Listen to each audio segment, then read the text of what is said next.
பார்த்தீங்கன்னா சூப்பரான வெந்தயக்கீரை. இந்த வெந்தயக்கீரை எப்படி செஞ்சு பார்க்கணும்ல? ஸோ வாங்க வீடியோக்குள்ள போகலாம். அதுக்கு முன்னாடி என்னோட சேனல் நீங்கள் சப்ஸ்கிரைப் பண்ணலாம், சப்ஸ்கிரைப் பண்ணிச்சுக்கோங்க. மோர் வீடியோஸ் பார்க்கலாம். ஸோ வாங்க வீடியோக்குள்ள போகலாம்.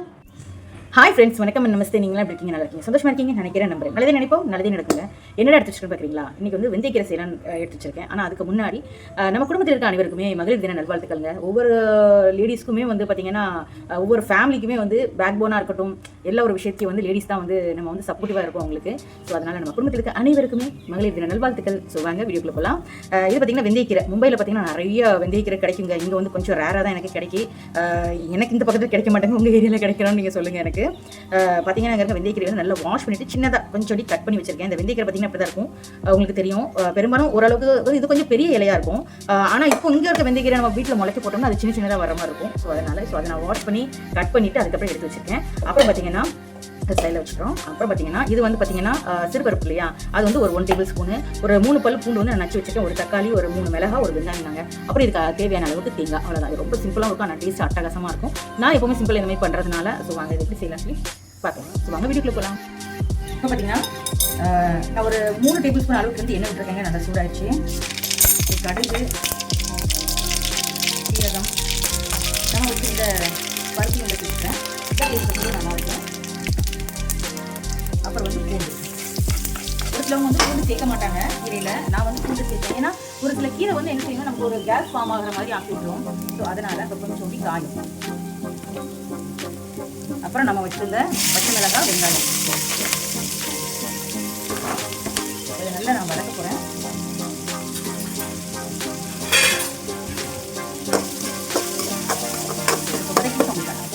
இப்போ இதில் வதங்குற அளவுக்கு வந்து ஒரு கொஞ்சம் வந்து வச்சுருக்கேன் நான். இப்போ பார்த்தீங்கன்னா நம்ம சரிங்க தக்காளி போட்டு நான் வேகிக்க அப்படி மறந்துட்டேன். சாரி, தக்காளி ஆட் பண்ணிட்டேன் அதில். தக்காளி போட்டு நல்லா வதக்கிட்டேன். இப்போ வந்து கீரை நான் கொஞ்சம் அவசரம், காலையில் கொஞ்சம் பரபரப்பு இருக்கும், உங்களுக்கு தெரியும். ஸோ அதனால் இப்போ பண்ணிக்காதீங்க, சாரி. கீரையும் நல்லா தச்சில்லை, நல்லா வாஷ் பண்ணி வச்சுருந்த கீரை கொஞ்சம் லைட்டாக கசக்கிற மாதிரி இருக்கும்னு ஃபீல் பண்ணுவாங்க குழந்தைங்க. அதெல்லாம் ஒன்றுமே கிடையாது, நார்மலாக தான் இருக்கிற மாதிரியே இருக்கும். அதனால் ஒன்றும் பெரிய விஷயம் இருக்காது. அதனால் லைட்டாக தான் இருக்கும். அது நீங்கள் வந்து காட்டலாம். இப்போ நல்லா வந்து இப்போ நான் வந்து கீரையை வந்து நல்லா மிக்ஸ் பண்ணி எடுத்துக்கிறேன்.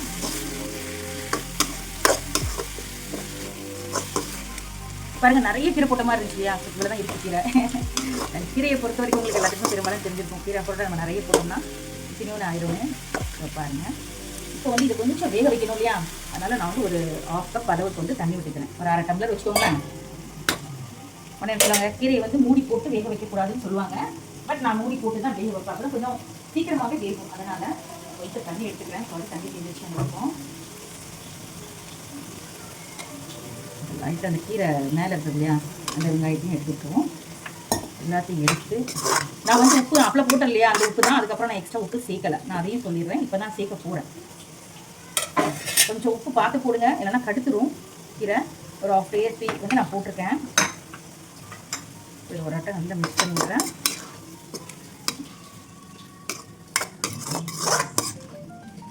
நல்லா இதை மிக்ஸ் பண்ணிவிட்டு இதை வந்து மூடி போட்டு நல்லா வேக வச்சு நம்ம எடுக்க போகிறோம். அவ்வளோதாங்க. அது வந்து தேங்காய் மட்டும் நான் ஆட் பண்ண வேண்டியது இருக்குது. ஸோ தேங்காய் ஆட் பண்ணிட்டேன்னா வேலை முடிஞ்சிடும். ஸோ இப்போ கொஞ்சம் ஒரு 5 நிமிஷம் 2 நிமிஷம் வேகட்டும். வெந்ததுக்கப்புறம் பார்க்கலாம். இப்போ பார்த்தீங்கன்னா கொஞ்சம் தண்ணி நம்ம விட்டு நல்லா வதக்கி எடுத்துட்டேன் நான். பாருங்கள், இன்னும் கொஞ்சம் தண்ணி இருக்குது சரியா? இதில் வந்து கொஞ்சம் தண்ணி இருக்குது. வாசனை வாவ், சூப்பராக இருக்குங்க. அந்த வெந்தயக்கீரை எப்போ சாப்பிடுவோம்? மும்பையில் வந்து நாங்கள் வந்து என்ன செய்வோம்னா, சப்பாத்தி இருக்கு மகாராஷ்டிரன் சைடில் அதை போனீங்கன்னா வெந்தயக்கீரை வித் சப்பாத்தி. அங்கே வந்து மோஸ்ட்லி வெந்தயக்கீரை வர ஆரம்பிச்சாலும் எல்லாத்துக்கும் கீரை, அது வெந்தயக்கீரை கண்டிப்பாக இருக்கும். நைட்டு தான் சாப்பிடணும், பகல் தான் சாப்பிடணும்னு கிடையாது. என்னோட ஃப்ரெண்ட்ஸ் வீட்டில் போய் நான் சாப்பிட்ருக்கேன். அவங்க வந்து பாக்கரின்னு சொல்லுவாங்க. அதை நான் நெக்ஸ்ட் வீடியோவில் உங்களுக்கு வந்து எல்லா நவதானியங்களும் போட்டு பாக்கரி செய்வாங்க. ரொம்பவே நல்லாயிருக்கும். ஆனால் நம்மளால் வந்து இந்த சாஃப்டாகவே சாப்பிட்டு அது வந்து கொஞ்சம் தடிமனாக இருக்குமா, சாப்பிட முடியாது. அவங்க என்ன செய்வாங்க, இந்த டால் அப்புறம் வந்து இந்த வெந்தயக்கீரைலாம் வச்சு தருவாங்க. அந்த பாதி பாக்கரி வந்து நம்ம சாப்பிடும்போது சப்பாத்தி மாதிரி தான் இருக்கும். பட் அது கொஞ்சம் நமக்கு சாப்பிட்றது ரொம்ப தின்னமாக பெருசாக இருக்கிற மாதிரி. அந்த அடை தோசைலாம் போடுறீங்கன்னா கொஞ்சம் தின்னமாக இந்த சைஸுக்கு போடுவீங்க இல்லையா, அந்த சைஸுக்கு இருக்கும். அது ஆண்டி சூப்பராக ஊற்றுவாங்க. அவங்க சமையலாம் செமையாக பண்ணுவாங்க. பட் எங்களாலலாம் சாப்பிட முடியாது, அந்த அளவுக்கு நல்லாயிருக்கும். பட் என்ன ரொம்ப ஏதோ ஹெவியாக சாப்பிட்ட மாதிரி ஒரு ஃபீல் இருக்கும். ஏன்னா அவ்வளோ ப்ரோட்டீன் இருக்கும் அந்த பாக்கரியில். அது ஒரு சப்பாத்தி தான். ஆனால் நீங்கள் பாக்கரின்னு சொன்னால் தான் அங்கே மகாராஷ்டிரா சைடில் தெரியும் எல்லாத்துக்குமே. அவங்க வீட்டில் கண்டிப்பாக கீரை சீசன் வந்துச்சுன்னா எப்போண்டா மேத்தி சப்ஜி வரும், அந்த மேத்தி சப்ஜியெல்லாம் வர ஆரம்பிச்சிடும். எப்போவுமே மரம் இருக்கும். பை சான்ஸ் இல்லாத நேரம் பார்த்தீங்கன்னா மேத்தி வந்துருச்சுன்னா அவங்க மேத்தியும் பாக்கி தான் அந்த ஸ்பெஷல். இந்த தாலுக்கு அதுக்கும் செம்ம டேஸ்ட்டாக இருக்கும். ஸோ கண்டிப்பாக நீங்களும் ஒரு நானும் உங்களுக்கு நம்மளோட சேனலில் ஒரு நம்ம ஃபேமிலி எல்லாத்துக்குமே நான் போட்டு காமிக்கிறேன். பாக்கி போடுவாங்கன்னு சொல்லி போட நினைக்கிறேன். சாரி கொஞ்சம் டைம் இல்லை, கேக் கிளாஸஸ் போயிட்டு இருக்கு. ஸோ யாருக்காவது கேக் கிளாஸஸ் தேவைப்பட்டுச்சுன்னா நீங்கள் எனக்கு நீங்கள் மேக் பண்ணி கேட்கலாம். இல்லை அப்படின்னா நீங்கள் கால் நம்பர் அவங்க கொடுத்துருக்கேன், நீங்கள் எனக்கு கால் பண்ணி நீங்கள் பேசிக்கலாம். நான் உங்களுக்கு எல்லா டீட்டெயில்ஸும் நான் சொல்லிடுறேன். ஆல்ரெடி இந்த சேனல் பற்றி நான் போட்டு செஞ்சுருக்கேன். ஸோ நீங்கள் பார்த்துட்டு உங்களுக்கு யாருக்காவது தேவைப்பட்டுச்சு அப்படின்னு சொன்னால் நீங்கள் வந்து ஜாயின் பண்ணிக்கலாம். ஓகேவா? பார்த்தீங்கன்னா நல்லா அந்த தண்ணி மட்டும் கொஞ்சம் வச்சுட்டு கொடுப்பாங்க. இப்போ பார்த்தீங்கன்னா நம்மளோட கீரை சூப்பராக ஜம்முன்னு ரெடி ஆயிடுச்சுங்க. இங்கே பாருங்கள், ஒரு தண்ணி இல்லை, விதைக்கிற அவ்வளோ டேஸ்டியாக இருந்தது. நான் வந்து தேங்காவை எப்பவுமே லாஸ்ட்டாக தான் சேர்ப்பேன், நான் அப்படின்னு சொல்லிடுவேன். நான் முதலே சேர்க்க மாட்டேன். என்னோட சமையல் எல்லாரும் என்னோட ஃபேமிலிலாம் பார்த்துட்டு ஏன்னா ஒரு சிலவங்களுக்கு தேங்காய் வந்து முதலே போட்டிங்கன்னா அது நெஞ்சு எரிச்சல் இந்த மாதிரிலாம் கொண்டு வச்சோம் இல்லையா, அதனால் இப்போ நான் கொஞ்சம் வந்து தேங்காவை ஒரு 2 டேபிள் ஸ்பூன் அளவுக்கு வந்து நான் வந்து சேர்த்துருக்கேன். கொஞ்சம் கம்மியாக சேர்க்கனாலும் சேர்த்துக்கோங்க. ஓகேவா? வாசனை கமகமன்னு இருக்குங்க. கண்டிப்பாக நீங்கள் ஒரு ஆட்டம் வாங்கி இதை நீங்கள் ட்ரை பண்ணுங்கள். இது ஆயிரம் ரொம்ப ஈஸியாக தான் இருக்கும்.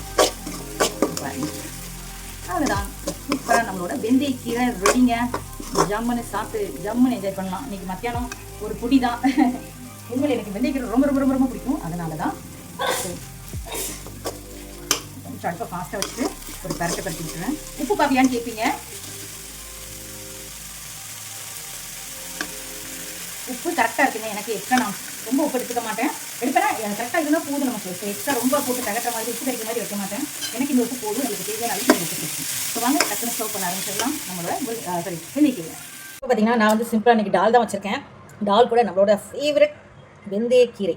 ஸோ நீங்களும் வீட்டில் ஒரு ஆட்டம் இந்த மாதிரி செஞ்சு பார்த்துட்டு உங்களுக்கு எப்படி சொல்லி கமெண்ட் சொல்லுங்கள். ஸோ இந்த வீடியோ பிடிச்சா லைக் பண்ணுங்கள், கமெண்ட் பண்ணுங்கள், ஷேர் பண்ணுங்கள், சப்ஸ்கிரைப் பண்ணுங்கள். தேங்க்யூ ஃபார் வாட்சிங். Bye friends.